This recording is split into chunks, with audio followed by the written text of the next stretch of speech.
নবী কান্না করে বলেন, আয়েশা, কিয়ামতের ময়দানে সব নারী পুরুষ থাকবে উলঙ্গ, কেউ কারো দিকে নজর দেওয়ারও সুযোগ হবে না, এতটা ভয়ঙ্কর হবে কিয়ামতের মাঠ। সূর্য মাথার উপরে নেমে আসবে, সূর্যের গরমে জমিনগুলো তামা হয়ে যাবে। এই জমিনটাই হবে কিয়ামতের মাঠ। সিরিয়ার জমিন হবে আল্লাহর বিচারালয়, আদালত। নবী বলেন, আয়েশা জানুনি এত পরিমাণ ভয়ঙ্কর অবস্থা হবে। একদিকে সূর্যের গরম, অপর দিকে আমার আল্লাহ পাকের কাহ্হারিয়াতের আওয়াজ, লিমানিল মুলকুল ইয়াউম লিল্লাহিল ওয়াহিদিল কাহ্হার। আল্লাহ পাকের কুদরতের আওয়াজে হাসরের ময়দানটা থর থর করে কেঁপে উঠবে। অন্যদিকে জাহান্নামের আওয়াজ, জাহান্নাম বলবে, আল্লাহ বেনামাজি গুনাহগার গুলো কই, আমার পেটের ভেতরে দাও। আল্লাহ জান্নাত শুধু মুমিনকে দিবেন, ভিন্ন কোনো বেঈমানকে দিবেন না। আবার এই মুমিনেরাও যে জান্নাত পাবে, আল্লাহ চান বিনা হিসাবে দিয়ে দিতে। কারণ হিসাব দিয়া কেউ জান্নাতে যেতে চাইলে জাহান্নামে না গিয়া জান্নাতে যাওয়ার কোনো পথ নাই। এদিকে নবী কি বলেন, যাদের ঈমান নাই এরা তো জান্নাতে যেতেই পারবে না, যাদের ঈমান আছে মুমিন। নবী বলেন, এই মুমিনের মধ্যে আমার উম্মত ৭২ দল যাবে জাহান্নামে, মাত্র এক দল জান্নাতে যাবে। এবার বুঝেন জান্নাত বড় কঠিন বিষয়। ৭২ দল জাহান্নামে যাবে, এরা সব মুমিন, আমাদের মধ্যেই। মাত্র একটা দল জান্নাতে যাবে। সাহাবায়ে কেরাম জিজ্ঞাসা করলেন, সেই দলের পরিচয় কি? নবী বললেন, 2 গুণ যাদের মধ্যে থাকবে। একটা গুণ হলো মুহাম্মদের আদর্শ মানা, দ্বিতীয় গুণ হলো আমার ছাত্র, উজ্জ্বল নক্ষত্র, দ্বীনের একমাত্র পথিক আমার সাহাবায়ে কেরামদেরকে মেনে চলবে। এই 2 গুণ যাদের মধ্যে থাকবে তারাই শুধু জান্নাতে যাবে।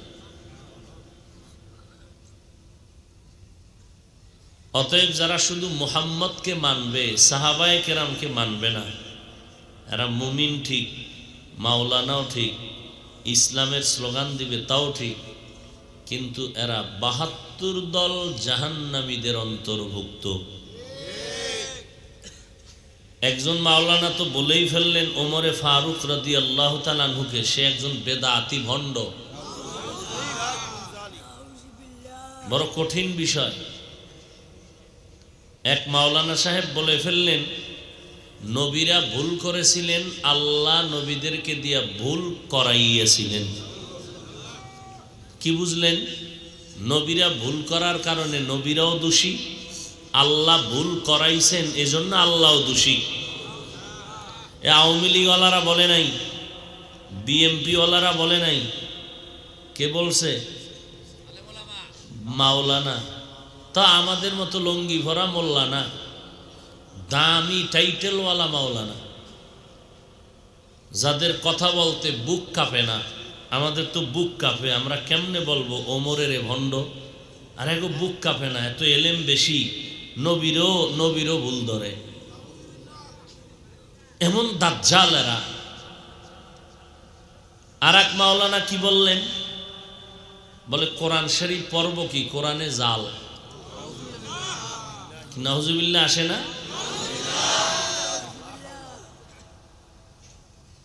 এও মাওলানা। আর এক মাওলানা কি বললেন? কালেমা লা ইলাহা ইল্লাল্লাহু মুহাম্মাদুর রাসূলুল্লাহ, কালেমা বন্ধ করে, এটা কুফরি। কি যুবকেরা, এই কালেমা কুফরি তোমরা মানো? নবীরা ভুল করেছেন মানো? কোরআনে জাল আছে মানো? ওমরে ফারুক ভণ্ড মানো? না মানলে এই মাওলানাদেরকে চিহ্নিত করো, এরাই ইসলামের ব্যানারওয়ালা ভণ্ড। এদেশের মানুষ পীরের লাইনে যারা ভণ্ডামি করে এদেরকে চিনে, কিন্তু এই ইদানিং কালের যারা আলেম হইয়া ভণ্ডামি করে এদেরকে অনেকে চিনে না। এগো সুন্দর চেহারা মোবারক তোমাদের মোবাইলে আছে, বের করে নিও, এটা গোপন কিছু না। আর এগুলো বলতেই হবে, কারণ এই আকীদা যদি কারো অন্তরে থাকে যে কোরআনে জাল, ও সাথে সাথে বেঈমান। আল্লাহ বলেন আমি দুর্বল করে তোমাদেরকে সৃষ্টি করেছি, তোমরা কি পরিমাণ দুর্বল। একটা পিপিলিকার কাছেও মানুষ বড় দুর্বল, একটা মশার কাছেও মানুষ বড় দুর্বল।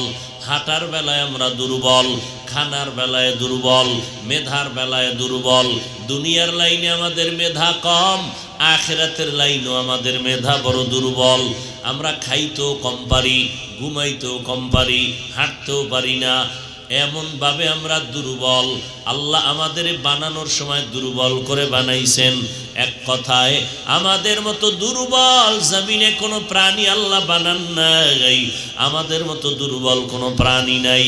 দুনিয়ার লাইনে আমরা এতটাই যে দুর্বল, একজন MBBS doctor, FRCS doctor certificate নিয়ে বসলো চেম্বারে, 1000 টাকা 500 টাকা ভিজিট নেয়, কিন্তু এমবিবিএস ডাক্তারের সার্টিফিকেট নিয়া 10 জন ডাক্তার বসলো একটা থানা শহরে অথবা জেলা শহরে, মুন্সিগঞ্জ শহরে এমবিবিএস ডাক্তার আছে 10 জন, 10টা চেম্বার খোলা। এক ডাক্তার আপনি গিয়া বললেন আমার পেটের রোগটা কমপ্লিট ভালো করে দেন, ডাক্তার বলে আমি পারবো না। কেন, আপনি কি ডাক্তার না? বলে আমি নাক কান গলা বিশেষজ্ঞ, আমি পেট নিয়ে বিশেষজ্ঞতা অর্জন করি নাই। পেটের বিষয়ে যারা মেডিসিনের ডাক্তার এদের কাছে যাও। এইবার আপনি পেটের ডাক্তারের কাছে গিয়া যদি বলেন ডাক্তার সাহেব এত দামি ডাক্তার আপনি, 5 মিনিট সময় দেন, 1000 টাকা ভিজিট নিয়ে যান, আমার কানের মধ্যে সমস্যার সমাধান করেন। বলে আমি পেট নিয়ে গবেষণা করেছি, নাক কান গলা নিয়ে গবেষণা করি নাই, যাও, এই বিষয়ে আমি বড় দুর্বল। একে অন্যের কাছে বড় দুর্বল। আল্লাহ এই সিস্টেম করে সমাজটাকে লেভেল করে দিলেন। আল্লাহ পাক কাউকে সম্মানের দিক দিয়ে বাড়ায় দিলেন, আবার অন্য দিক দিয়ে দুর্বল বানায় রাখলেন। কারণ এই গুণ দিয়ে যেন তুই অহংকারী হয়ে না যাও, এই জন্য আমি অন্য দিকে তোরে দুর্বল বানায় রাখছি। আমি ওয়াজ করতে পারি, সারা রাত বসায় দাও, বয়ান চলবে, কারণ আমার ঘরে চাউল লাগবে না, চাউলের জন্য আমার দোকানের কাছে যেতে হবে। আমি যদি এখন বাহাদুরি করি, কোনো টাকা টোকা নাই, আমি না এত বড় হুজুর, এত ভক্তবৃন্দ, আমার বিনা টাকায় চাল ঘরে দিয়ে যাবি, দেবে কেউ? আমি ওই বিষয়ে বড় দুর্বল। নদীর মধ্যে মাছ আছে, খুব খাইতে মনে চায়, আমার দ্বারা কিয়ামতের আগেও সম্ভব না মাছ ধরার। আল্লাহ আর একটা দল মানুষকে সেখানে বানায় রাখছে, ওরা রাত নাই, দিন নাই, শীত নাই, গরম নাই, ওরা মাছগুলো ধরে ধরে আমাদের হাতে দিবে, আমরা খাবো। তাহলে আমার আছে টাকা, নাই মাছ, নাই তরকারি, আমি মাছওয়ালার কাছে বড় দুর্বল। মাস্তানি চলবে না, কোনো গরিবের রাতের কিছু খামু না, তাহলে তোর কপালে আলু ভর্তাও নেই, তুই না খায় মর। আল্লাহ বানানোর সময় দুর্বল করে বানাইলেন। মেধার বেলায় আমরা বড় দুর্বল। দুনিয়ার লাইনে দেখাইলাম কি পরিমাণ দুর্বল। 5 জন এমবিবিএস ডাক্তার, এক একজনে এক এক লাইনে অভিজ্ঞতা অর্জন করছে, অন্য লাইনে দুর্বল। কথা ঠিক নেই? লিভারের ডাক্তার আলাদা, গ্যাসের ডাক্তার আলাদা, ঠিক নেই? কণ্ঠের ডাক্তার আলাদা, নাক কান গলা আলাদা, মাথা নিয়ে গবেষণা করে আলাদা, এক একজনে এক এক লাইনে আগানো, আর একদিকে দুর্বল। কেন? আল্লাহ সামাজিক অবস্থাকে ব্যালেন্স করে দিলেন যেন সুন্দরভাবে জিন্দেগি চলে। তুমিও ওনার কাছে দুর্বল, ওই বান্দাও তোমার কাছে অন্য দিক থেকে দুর্বল। আবার একটা গুণ আছে, যেই গুণে বান্দা সম্মানে চলবে, যেই সম্মানে যেন অহংকারী না হয়, দুর্বল পয়েন্টটাও আবার রেখে দিলেন। আখিরাতের লাইনও আমরা বড় দুর্বল। যারা কোরআন শরীফ পড়তে পারে না, যারা কোরআন পড়তে পারে তাদের কাছে দুর্বল। আবার কোরআন শরীফ পড়তে পারে, অর্থ জানে না, অর্থ যারা জানে তাদের কাছে দুর্বল। যেই বান্দা কোরআনের অর্থ জানে, তাফসির জানে না, তাফসিরওয়ালার কাছে দুর্বল। আবার তাফসিরওয়ালা কোরআনের তাফসির করতে পারে, কোরআন হাদিস রিসার্চ করে ফতোয়া দিতে পারে না, ওই বান্দা মুফতি সাহেবের কাছে দুর্বল। এখন আমার টার্গেট, আমি জান্নাতে যাব, জান্নাত পাবো মরণের পর, হাসরের বিচারের পর। সেই জান্নাতটা আমার ওপেন ভাবে আমার নাম লেখাইয়া নিতে হবে এই দুনিয়ার জমিনে। কিন্তু আমি চলবো কেমনে? জান্নাতের পথে আগাইতে গেলে আমার একা একা যাওয়া সম্ভব না, কারণ আমি বড় দুর্বল। একদিকে আমি দুনিয়ার লাইনে দুর্বল, আখেরাতের লাইনেও বড় দুর্বল। এদিকে আমি কেমনে আগাবো? অন্যদিকে আবার যেই দুনিয়াতে বৈশা আমি জান্নাতের কাজটা করব, সেই দুনিয়ার পরিবেশটা বড় নাপাক। মসজিদের ভেতরে যাবেন, নিরাপদ জায়গা, নিরাপদ না? কিন্তু না, সেখানেও যাবেন, মোবাইলের এমন রিংটোন বেজে উঠলো, নামাজে দাঁড়ায় গেলাম, এমন মনটা নরম হয়ে গেছে, আল্লাহর সামনে দাঁড়ানো, এত মোহাব্বতে নামাজ পড়ি, মোবাইল এসে এমন একটা আওয়াজ দিল, আমার খেয়ালটা নষ্ট হয়ে গেল, মসজিদের পরিবেশটাও বেতাল হয়ে গেল। আচ্ছা, আমি মোবাইল নিই না, আমি বড় ভালো মানুষ, আর একজন চাচায় মোবাইল নিয়া, এবার সে তো আর রিংটোন বন্ধ করতে পারে নাই, এমন রিংটোন বাজলো, ইমাম সাহেবের কেরাত পুবে গেছি গা, এখন আর পশ্চিমে নাই, কলবের হালাত সবার নষ্ট হয়ে গেছে। এই চাচায় আবার কি করছে? ডান পকেটে হাত দিয়ে দেয়, মোবাইল কই দেয়, ওই পকেটে নাই, নামাজের ভিতরেই। আবার বাম পকেটে দিল, ওখানে বাইর কইরা সামনে আনছে, এবার তাই কোনটায় চাপ দিলে এটা বন্ধ হইব, এটার খুঁজতে খুঁজতে 1.5 মিনিট গেছি গা, নামাজ কই, মোবাইল কই, আল্লাহ কই। হাসেন আপনারা? এই আকামগুলো চলেনি? ফতুয়া তো দিয়ে দিছে মুফতি সাহেবরা যে চাপ দিয়ে বন্ধ করো, এমনি বাইর কইরা এরপরে বাটন বটন খুইজা এরপর দোনো হাত দিয়া একটা কারবার শুরু করছে নামাজের ভিতরে। তাহলে মসজিদের মধ্যেও যেই বর্তমান হালাত, কি অবস্থা, যে আমরা নিরাপদ নাই। তাহলে যেই দুনিয়ার পরিবেশে আমি নেক আমল করব, এই পরিবেশটাও কি খারাপ। রাস্তা দিয়ে হাঁটবেন, আপনার এটারে কি কয়, মুখ ডাইকে হাঁটে না? আর না, আমি মাস্ক। মহিলারা কি পরে? পুরুষের পরা দরকার, উপায় নেই। আপনি চিন্তা করতে পারেন, কোনো বাবায় যদি কন্যা সন্তানটাকে বলে, ও মা তুমি ওড়নাটা টেনে ভালো করে দাও, মেয়ে যদি বলে আমার স্বাধীনতা, তুমি আক্রমণ করো কেন? বাবার আর অধিকার নাই এই সোনার বাংলায় মেয়েকে আর চাপ দিবে, অধিকার নাই বাবার। এটা রুফার বাংলা না সোনার বাংলা? এবার হিসাব করো। যেই দুনিয়াতে আছি, দুনিয়ার পরিবেশ বড় নাপাক, তাহলে দুনিয়ার পরিবেশটাও নাপাক। তাহলে আমি একা চলতে পারি না, দুর্বল। যেই পরিবেশে আমি আমল করব, সেই পরিবেশটাও বড় দুর্বল। ওদিকে আমাকে 3 দল শয়তান পেছনে টানে, আমাকে চেষ্টা করে জাহান্নামে নিয়ে যাবে। 3 দল শয়তান। একটা হলো আমার ভিতরেই আছে, নফস শয়তান। ইন্নান নাফসা লাআম্মারাতুম বিসু ইল্লা মা রাহিমা রাব্বি ইন্না রাব্বি গফুরুর রহিম। এক শয়তান আমার ভেতরে আছে, আর এক শয়তান আমার বাহিরে আছে। কারণ ওই শয়তান আজান শুনলে ভয়ে পালায়, জিকিরের আওয়াজ পাইলে পালায়। ওই শয়তান কোরআনের আওয়াজ শুনলে পালায়। জিন শয়তান ও বাইরে আছে, সুযোগ পাইলে আমার আক্রমণ করবে। আর একটা শয়তান আমার ঘরের ভেতরে, আমি যেখানে যাই ওই শয়তান আমার সাথে সাথে যায়। ওই শয়তানের নাম হলো মানুষরূপী শয়তান। ওই শয়তান আমার স্ত্রীও হইতে পারে, হ্যাঁ, আমার সন্তানও হইতে পারে। এত ইবাদত লাগেনি, বাস কে কইছে ছেলে, মানুষ শয়তান। মায় ডাক দিয়া কয় বাবা রোজার মাস, রোজা রাখ। বাবায় কয় শরীর নষ্ট হবে। বাপ হইয়া মানুষ রূপী শয়তান। এরম বাবা নাই? ছেলে বলে বাবা নিজের হাতে কামাই কইরা খাবো, খাওয়াবো, যৌতুকের নামে শ্বশুর বাড়ির থেকে হারাম আনবো না। বাবায় কয় বাবার থেকে কথা বেশি বলবি না, ঘর থেকে নামায় দিব। তোর বিয়ার সময় যৌতুক আমার খাইতেই হবে, মান্যত করছি। এই পায়খানা না খাই আমি কবরে যাব না। এরকম বাপ আছে না নাই? ছেলে কয় বাবা হারাম খাবো না। বাবায় কয় ওই লাইনে যেতে হবে, আমি যেভাবে বলি ওইভাবে চলতে হবে। কত সন্তানরা নামাজ পড়তে চায়, মা বাবায় পছন্দ করে না।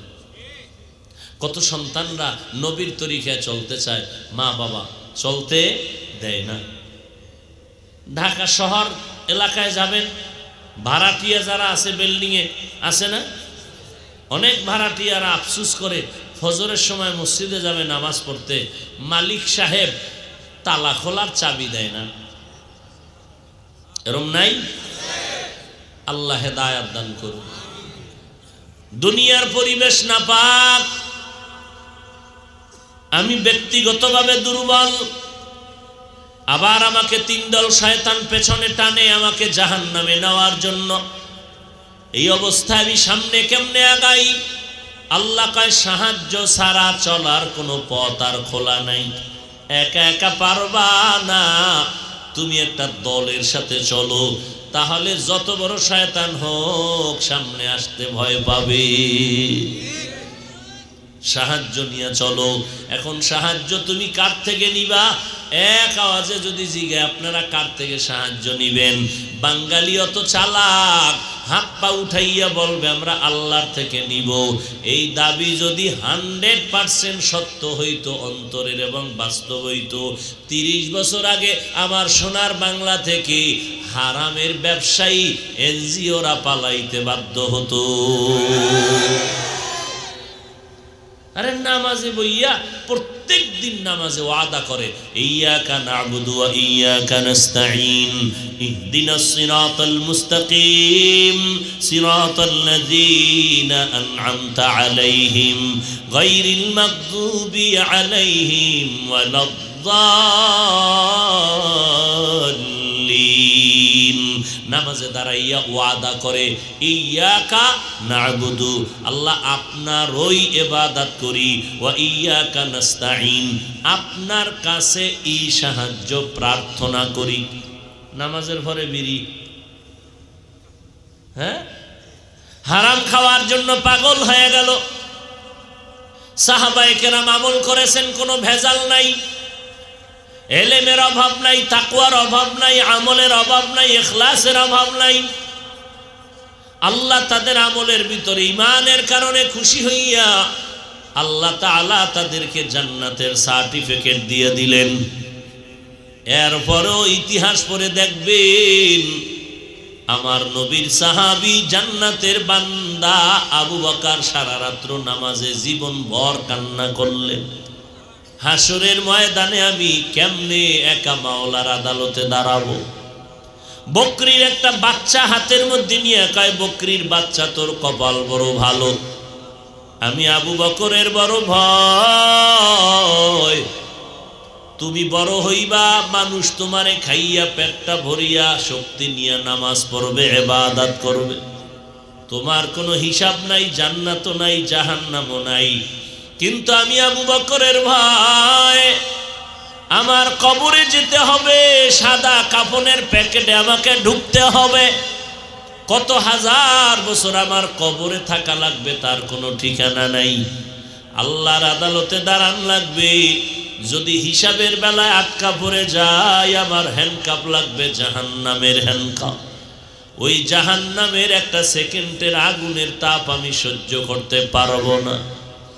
আবু বকরের মতো বান্দা যদি কান্না করেন, আপনার আমার কি পরিমাণ কান্না প্রয়োজন? আজকে কান্নাও নাই, কান্নার বয়ানও নাই। কেউ যদি কান্না করে কিছু কপাল পোড়ারা তাকাইয়া তারে তিরস্কার করে আর হাসাহাসি করে, দেখ লজ্জা নাই কেমনে কাঁদে। হ্যাঁ, কি পরিমাণ বেহায়া বেলাজা, ওরে লজ্জা তো তোর নাই, কোরআনের বাগানে বসছো, তোর চোখে পানি আসে না কেন বেহায়া? অথচ সে উল্টা বলতেছে কান্নাওয়ালাকে কাঁদো কেন। আবার কালা চশমার হুজুর কান্নার বিরুদ্ধে ওয়াজও করে। কোথায় যাবেন? অথচ আমার রসুলের কোনো গুনাহ নেই, আমার মায়ার নবী ঘরের মধ্যে বসে কান্না করতেছেন। আম্মা জান আয়েশা রাদিয়াল্লাহু আনহা বলেন, পয়গম্বর কেন কান্না করেন আপনি? রাহমাতুল লিল আলামিন। আমি আয়েশার কোনো বেয়াদবি হয়েছে নাকি? বলে কেন? কয় নবী আমার বয়স তো কম, 6 বছরে আপনার সাথে আমার বিবাহ হলো, 9 বছরে আমি আপনার ঘরে আসলাম, আমার বয়স অনেক কম। ওয়াজানতে কোনো বেয়াদবি না হইয়া গেল, আপনি এই জন্য কাঁদেননি? কয় না রে আয়েশা, জন্য কাঁদি না। ও পর্দার আড়ালের আম্মা জানেরা আছে, এরে আম্মা জান, আপনারা তো নারী, কত দামি, নবীদের মা, সাহাবায়ে কেরামের মা, আউলিয়ায়ে কেরামের মা। আম্মা জান আয়েশা রাদিয়াল্লাহু আনহার মতো নারী, ফাতেমা রাদিয়াল্লাহু আনহার মতো নারী, খাদিজা রাদিয়াল্লাহু আনহার মতো নারী। আপনারা হাফেজে কোরআনের মা, আদর্শ সন্তানের মা। একটা আদর্শ সন্তান জমিনে উপহার দিবেন, একটা সন্তানের দ্বারা সমাজ আলোকিত হয়ে যাবে। ওই সন্তান উপহার দিতে হলে মা আপনাকে আদর্শওয়ালা হতে হবে। আম্মা জান আয়েশা বলেন, আমি নবীর ঘরে 9 বছর বয়সে আসলাম, 18 বছর যখন হয়ে গেল আমার বয়স, তখন আমার নবী দুনিয়ার থেকে বিদায় হলেন। আমি নবীর ঘরে সময় কাটাইলাম মাত্র 9 বছর। আমার নবী আমারে এমন দোয়া কইরা দিছেন, এই 9 বছরে আমি আয়েশা কত দামি হয়ে গেছি। 2000-এর উপরে হাদিস আমার মুখস্থ হয়ে গেল, আমি 2000-এর উপরে হাদিসের হাফেজা হয়ে গেছি। আল্লাহর নবী আমি আয়েশাকে এমন মোহাব্বতের দোয়া করেছেন, বড় বড় বড় বড় সাহাবায়ে কেরাম যাদের এলেমের কমতি নাই, এরাও মাঝে মাঝে কোনো মাসআলায় যদি আটকাইয়া যাইতেন, আমি আয়েশার কাছে আসলেই আমি জবাব দিলে সমাধান হয়ে যাইত।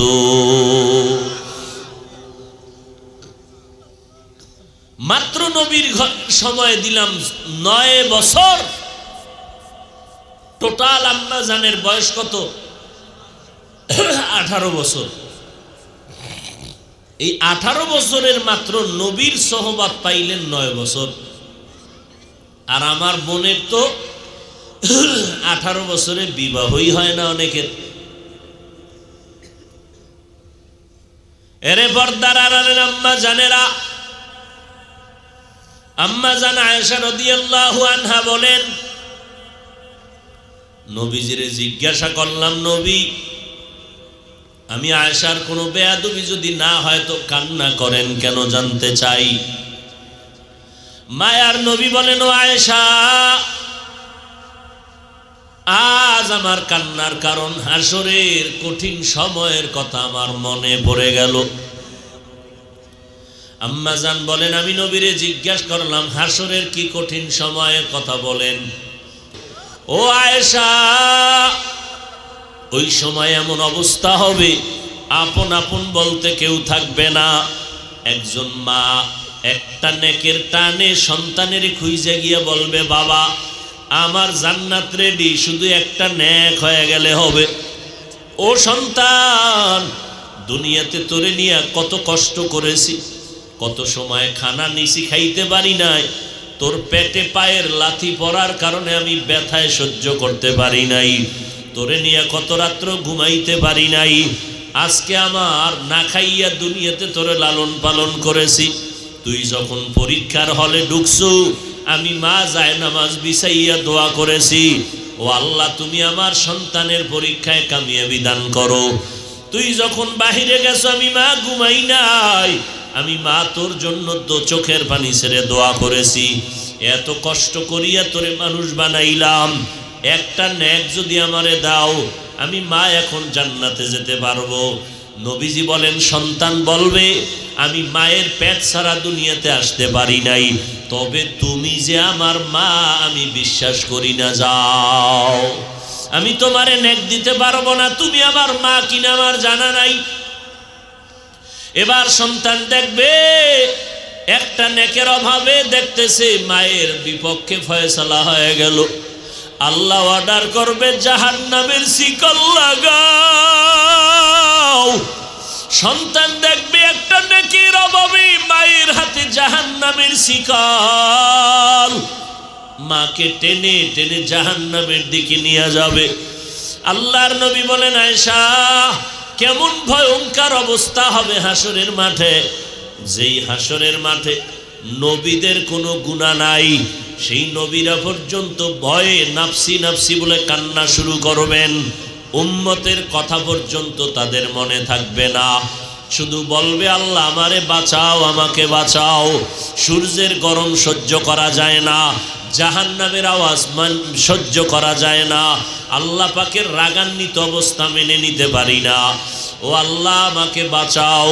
উম্মতের চিন্তা নাই, আদম কান্না করবে আমাকে বাঁচাও, মুসা নবী কান্না করবে আমাকে বাঁচাও, ঈসা নবী কান্না করবে আমারে বাঁচাও, ইব্রাহিম নবী কান্না করবে আল্লাহ আমারে বাঁচাও। আম্মা জান আয়েশা বলেন, নবী তখন আপনি কি করবেন? আপনি তো দোজাহানের সরদার, আপনি তো রহমাতুল লিল আলামিন। মায়ার নবী বলেন, আয়েশা ওই সময় আমি মুহাম্মদ আমাকে বাঁচাও বাঁচাও বলে একটা আওয়াজও দিব না, আমি তখন সাথে সাথে মাকামে মাহমুদের মধ্যে সিজদায় পড়ে যাব আর বলবো আল্লাহ আমার উম্মতের বাঁচাও, আমার একটা উম্মত যেন জাহান্নামে না যায়, আমার একটা উম্মত জাহান্নামে গেলে আমি মুহাম্মদ জান্নাতে যাব না। আমার আল্লাহ বলবে, নবী কাঁদবেন না, মাথা উঠায় নেন, আপনার উম্মতগুলোকে আপনি বাছাই করিয়া করিয়া জান্নাতের দিকে নিয়ে যান। আমার নবী এবার বাছাই করতে গিয়া হাজার কোটি মানুষ, লক্ষ কোটি মানুষ আর নবী বাছাই করিয়া নিবে। আম্মা জান আয়েশা বলে, নবী কেমনে চিনবেন কে আপনার উম্মত? নবী বলে, যে উম্মতগুলো ওযু বানাইয়া 5 বেলার নামাজ আদায় করত, ওদের অজুর অঙ্গগুলো নূরের আলোতে ঝলমল করতে থাকবে, আমি দেখব ওদের চেহারার ভিতরে নূরের আলো দেখা যায়, ওদের নূরের আলোগুলো দেখে দেখে আমি মুহাম্মদ ওদের বাছাই করিয়া করিয়া জান্নাতে নিব। ওই সময় আমি জান্নাতে না নিয়ে কাউকে যাব না। তবে আয়েশা সাবধান, আমার উম্মতের আমি দইরা কাউসারের কিনারায় নিয়ে যাব হাউজের পানি পান করানোর জন্য। যেই হাউজে কাউসারের 1 ফোঁটা পানি দিলে আর জীবনে পিপাসা লাগবে না। তবে আয়েশা শুনিয়ে রাখো, এমনও উম্মত তখন আমার পেছনে লাইনে দাঁড়াবে, যেই উম্মতগুলো পানি পান করতে গিয়া হঠাৎ দেখবো আমার সামনে একটা পর্দা পড়ে গেছে, আমি বলবো ফেরেশতা আমার উম্মত এখন লাইনে দাঁড়ানো, পর্দা দিলে কেন? ফেরেশতা বলবে, নবী এটা উম্মত আপনার আদরের নয়, এই উম্মত দুনিয়াতে আসার পর আপনার হুকুম আপনার আদর্শ মানে নাই, সুন্নতগুলো জবাই করেছে, মনের মতো চলেছে, আলেম ওলামারা পায়ে দরিয়া ডাকলো, নামাজ পড়ে নাই, পর্দা করে নাই, হালাল খায় নাই, সুন্নত অনুযায়ী চলে নাই। তখন নবী দেখবে আসলেই লোকটা নামাজি না, আমার উম্মত হইয়াও সে আমার সুন্নত মানে নাই। নবী বলে, আয়েশা তখন আমি রাগান্বিত হইয়া আমি বলবো, সোহকান সোহকা লিমান গাইয়ারা মিন বাদি, যাও আমার দরবার থেকে তোরা ভেগে যাও, আজ আমার কোন সুপারিশ তোদের জন্য হবে না রে নাফরমান। দুনিয়ার মজা পাইয়া আজান শুনিয়া মসজিদে যাও নাই, বেপরদায় চলছো, আমার আল্লাহর নবী বলবে তুই আমার উম্মত না, আমি তোর নবী না। সাথে সাথে আল্লাহ বলবে, এদের ধর, জাহান্নামের হ্যান্ডকাপ লাগাইয়া ধর। এরা আমার নবীর সাথে প্রতারণা করেছে, দাবি করছে নবীর উম্মত, অথচ নবীর সুন্নত জবাই করেছে। এখন আর ছাড় নাই, ইনসাফের সাথে এদের জাহান্নামে নিয়ে যাও। এরে নবীর উম্মতের দল, আমার নবীর রেখে যাওয়া সুন্নতের আমল কোনো হিন্দু করবে না, বৌদ্ধ করবে না, ইহুদিরা করবে না, সুন্নতের আমল করবে মুসলমান। ও মুসলমান মা বাবারা, ও যুবকেরা, আজকে তোমার মতো কত যুবক স্কুল কলেজে পড়িয়াও তো নামাজ ছাড়ে না। বলো বাবা, তোমার বিবেকটাকে জিজ্ঞাসা করো, তুমি কেন পারো না? তোমার মতো কত যুবক আজকে তাকায় দেখো, র্যাব, আর্মি, পুলিশ, বিডিআরের চাকরি করে, দাড়িও আছে, নামাজও পড়ে, অভাব নাই। বলো বাবা, তুমি কেন পারবা না? তোমার মতো কত বান্দা রাস্তায় গাড়ি চালায়, ড্রাইভারি করে, নামাজ ছাড়ে না। বলো তুমি কেন পারবা না? তোমার মতো কত বান্দা নদীর মধ্যে মাছ ধরে, নামাজ বাদ দেয় না, ময়দানে কৃষি কাজ করে, নামাজ ছাড়ে না। বলো বাবা, তুমি কেন পারবা না? ওলামায়ে কেরামের কথা কি মিথ্যা মনে করেছো? আল্লাহর কোরআনটাকে মিথ্যা মনে করেছো? ওই কোরআনে তো জান্নাতের বয়ান আছে, জাহান্নামেরও বয়ান আছে। কারা জান্নাতে যাবে, কারা জাহান্নামে যাবে, আল্লাহ তাও বয়ান করে বলেছেন। ওরে নবীর উম্মতের দল, আল্লাহ পাক তো তওবার দরজা দিয়া বান্দাকে ডাকে, পাহাড় পরিমাণও যদি গুনাহ করো আমার দরবারে তওবা কর, আমি একটা সেকেন্ডে তোমার জীবনের গুনাহগুলো মাফ করে দিব। আজকে আমাকে সবাই কত সম্মান করে, তোমাকে কত সম্মান করে, অথচ তুমি চোখ বন্ধ করে নিজের আমলনামার দিয়ে তাকাও, জীবনে কত অন্যায় করেছো, যেই অন্যায়ের খবর মা বাবায় জানলে আর সম্মান দিত না। আল্লাহ বলে, বান্দা আমি জানার পরও তোর উপরে রাগ করে পানি বন্ধ করি নাই, বাতাস বন্ধ করি নাই, বরং আমি আল্লাহ তওবার পথে ডাকতেছি, আয় আয় আয়। ওরে আমার দরবার আইসা একবার আল্লাহ বলে ডাক দাও। যদি একবার আল্লাহ বলিয়া কলিজা দিয়া ডাক দিয়া দুই ফোঁটা চোখের পানি ছেড়ে বলো, দয়ার মালিক, এই ময়দানে আমার মতো গুনাহগার কেউ নাই। আমার গুনার কারণে আমার হাত না পাক, চোখ না পাক, জিহ্বা না পাক, আমার অন্তর না পাক। এই অবস্থায় যদি আজরাইল আসে আমার উপায় নাই, জাহান্নামের আগুন সহ্য করতে পারবো না রে মালিক। গুনাহ নিয়ে কবরে গেলে দুই পার্শ্বের মাটির চাপ, ওই কবরে জাহান্নামের আগুন সইতে পারবো না। ও আল্লাহ, ময়দানে তুমি নিয়ে আসো, গুনাহ অবস্থায় ফিরাইয়া দিও না। ও আল্লাহ, তুমি তওবাওয়ালা জীবন দান করো। দুনিয়াতে যতদিন বেঁচে থাকবো আর নামাজ ছাড়বো না, বেপরদায় চলবো না, মা বাবারে কষ্ট দিব না, ওলামায়ে কেরামের বিরোধিতা করব না, দেশ ও জাতির বিরুদ্ধে ষড়যন্ত্র করব না। ও আল্লাহ, তোমার হুকুম মানিয়া নবীর তরিকায় চলবো, নামাজ পড়বো, দাড়ি আর কাটবো না, গীবত শেকায়াত করব না।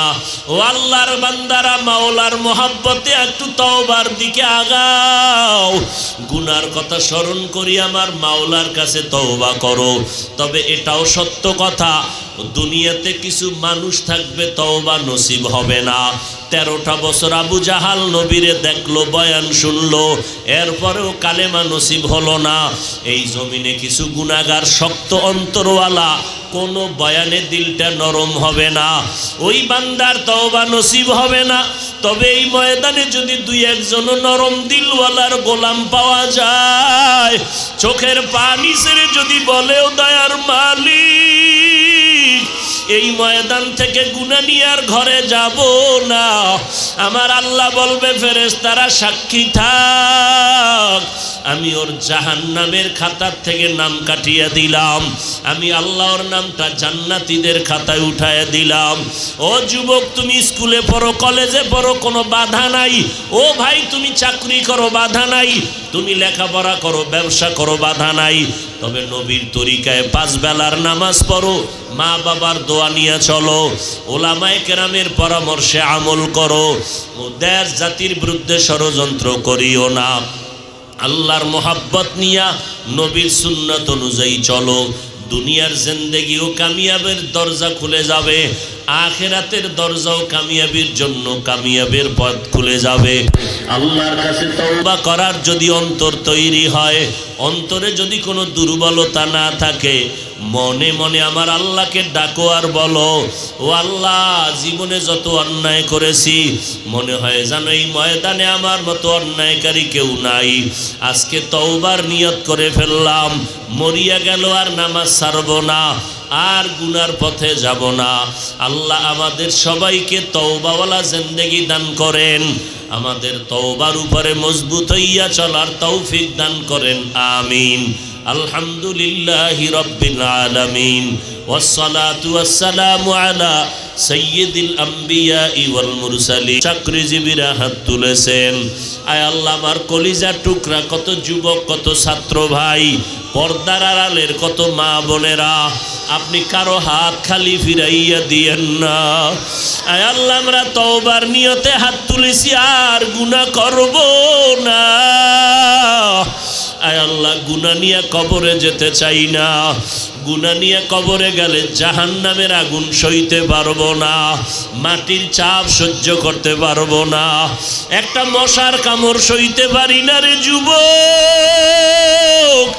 ওরে, একটা মশার কামড় সইতে পারো না, গুনাহগার হইয়া কবরে গেলে মাটির চাপ কেমনে সহ্য করবি?